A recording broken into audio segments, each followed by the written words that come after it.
je touche la CAF. Donc oui, c'est un sujet qui divise les filles, sauf qu'il y a des éventualités qui sont à prendre en compte, voilà. Donc là, j'ai pas encore reçu le virement, le paiement, etc. Mais j'ai obtenu mon ouverture de droit à la caisse d'allocation familiale. Alors, il y a plusieurs choses. Déjà, les filles, il faut savoir faire la différence entre être riche en société et être riche en perso, d'accord? Donc une société, on a des charges de la société, on paye de l'IS, des impôts, etc. Donc moi, je paye de l'IS de mes sociétés. Donc l'IS, il sert à... Donc je suis une contribuable française. Donc c'est-à-dire que mon IS à moi, si je paye 200 000 euros d'impôts par an, il va servir à payer la CAF, le RSA, la bourse, etc. d'autres Français. Donc ça déjà, il faut savoir que je suis une contribuable, ok? Et que j'ai été contribuable pendant très longtemps. Maintenant, on va parler des droits, des montants, on va aller très vite les filles. Donc hier, j'ai reçu une ouverture de droit, je sais pas. Donc voilà, moi, je paye les filles je paye des impôts sur société, etc. pour que les Français puissent mieux s'en sortir. Donc je fais partie de ceux qui aident la France, voilà.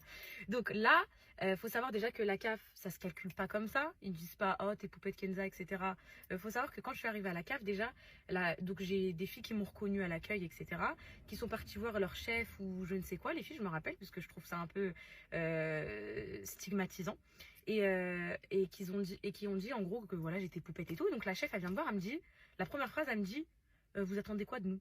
En mode, comme ce que tout le monde pense actuellement. C'est-à-dire ce que tout le monde pense de se dire pourquoi poupette, elle peut toucher la CAF. Et donc moi, j'ai dit, bah écoutez, j'attends mes droits. Et elle m'a parlé d'une manière archi condescendante en me disant, vos droits, c'est vaste, c'est quoi vos droits? J'ai dit, écoutez madame, aujourd'hui, moi les filles, je travaille pas. D'accord? Donc la société elle a des facturations, donc elle obtient de l'argent, la société, mais pas moi en perso. Donc moi, quand je suis partie les voir, les filles, je travaillais pas. Vous savez que mon argent, il est bloqué et que j'ai pas un centime sur mon compte. Genre, j'ai aucune aide, rien du tout, ok? Donc j'ai dit, écoutez, je veux mes droits, donc je veux toutes les aides qui sont possibles dans ma situation. Je suis étudiante. Alan, actuellement, il travaille pas parce que bah voilà, il doit s'occuper de la vie des enfants, etc. On va dire qu'il est en congé parental. Donc moi, j'ai pas possibilité de ramener de l'argent à la maison non plus. Et les enfants, bah, c'est nos enfants, ok? Du coup, elles nous ont fait une ouverture de droit en fonction. Donc là, maintenant, c'est là que je vais tout vous montrer. Donc là, les filles, ils nous ont ouvert nos droits à partir du moment où on était en France. Donc nous, on est donc à partir du moment où on était en détention, ça compte pas. Donc à partir de la sortie de détention, ok? Donc ils m'ont ouvert mes droits à partir de octobre 2024, ok? Préparez-vous, je vous montre. Alors du coup, dans mes droits, mes poupettes sont compris les allocations familiales. Donc j'ai 3 enfants, c'est 344 euros.